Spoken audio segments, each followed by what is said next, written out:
Goddag, jeg hedder Jesper, og jeg skal nu gennemgå den 5. modulopgave om alkoholer. Når carbonhydrider får tilføjet en hydroxygruppe, taler vi om alkoholer og fenoler.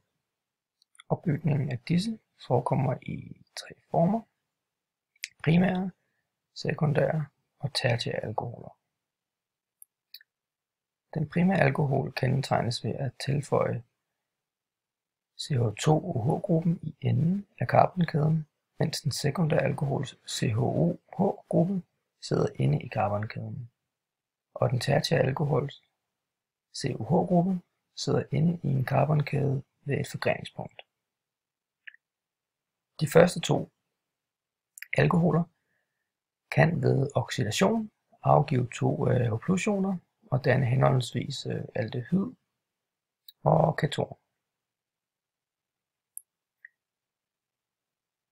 Og de tertiære alkoholer kan ikke oxideres af milde oxidationsmidler, men kan godt oxideres af stærke oxidationsmidler, hvorved at hele carbonkæden sprænges, hvor man altså ikke bibeholder selve reaktanten. Aldehyder og ketoner kendetegnes ved at have et dobbeltbundet oxygenatom som den karakteristiske gruppe. Dette kaldes for en carbonylgruppe.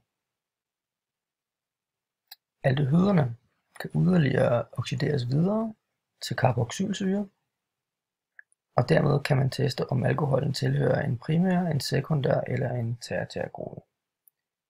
Og en sådan reaktion kan testes ved en Tollens-reaktion.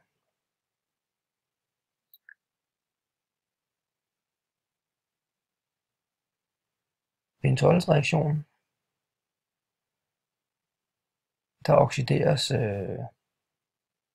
aldehydet videre til et carboxylat i en basisk opløsning, hvorved at der dannes frit sølv, som kan observeres. En lignende reaktion kan forekomme med dikromationer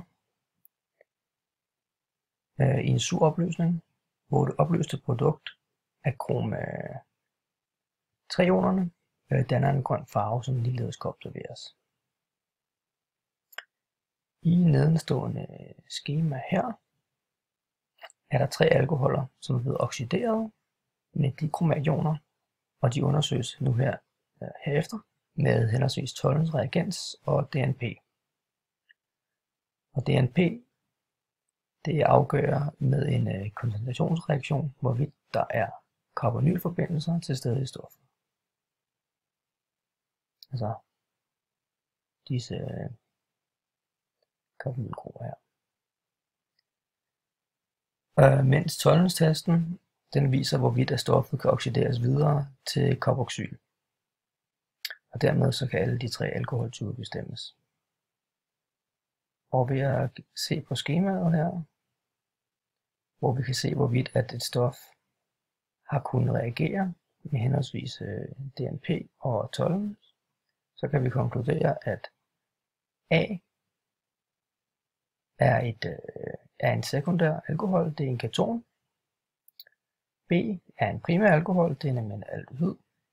Og C er en tertiær alkohol, der er ingen oxidation fundet sted. Det var hvad jeg havde for i dag. Tak for nu.